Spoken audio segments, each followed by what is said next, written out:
by the tournament's most outstanding player and a guy we're all too familiar with up here, and Mr. Andrew White. Whitey, how are you, my man? I'm great. I'm great. Talk to me about this team. At one point, an all-time program low. Now, a 7-match winning streak. What has changed with this team? I think what's changed is we started to gel better. I think it took us a while to get going, and then once we started playing, that was it. There was no stopping us. There was no stopping this team. You were the 2 seed. You might have been the underdog coming into this tournament. What was the mentality for this team, knowing what could have been coming into a top-ranked Bellevue team? I mean, we always knew it was going to be a tough opponent. They're the number 6 in the country. They were number 1 seed in the tournament, and what we needed to do is just need to do our jobs, focus on what we can do, and play our game. And that was all we needed to do. So you get that moment in the semifinals. You get the revenge versus Waldorf, and then you go to bed. Did you get much sleep last night? I got a lot of sleep. Yeah, I rested well. You rested well, but you get up this morning and realize there's a championship on the line. Who said what, Mabley, before the game started to get the team kind of focused in? Mickey gave us a little speech before the game. He just said, we know we're good enough. We know we're better than them, and we can do what we can, and we did our jobs tonight. Put things in perspective for me. This team wins its 4th trophy in 7 short years. You're going back to the national tournament where you guys had so much success last year. Yep.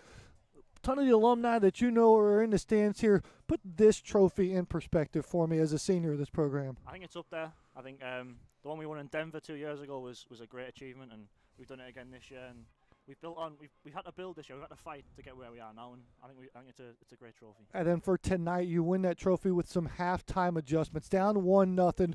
What was the mentality going to the second half?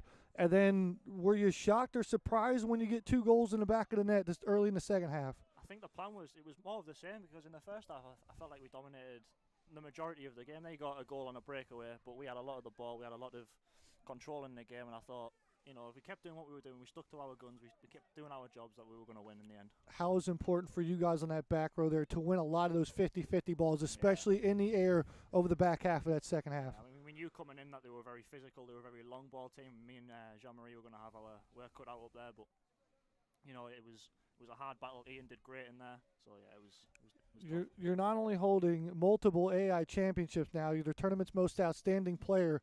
Where's that going to go for you? Does that fit below or above the Sports Center top plays goal from 70 yards away?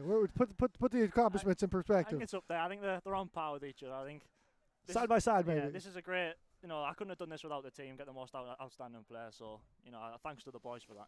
Absolutely, Whitey. Enjoy the moment. Enjoy the tournament here. As always, you said you'd thank the boys, but shout outs and who's helped you get there and what's going through your mind here as you celebrate. I mean, it's got to be a shout out to all the boys for getting us the tournament. I've got to shout out Jack and Sharp. He stood right there, and coach, and then all my family back home who supported me along the way. It's been a great 4 years. Whitey, congratulations, my man. We're not done yet though.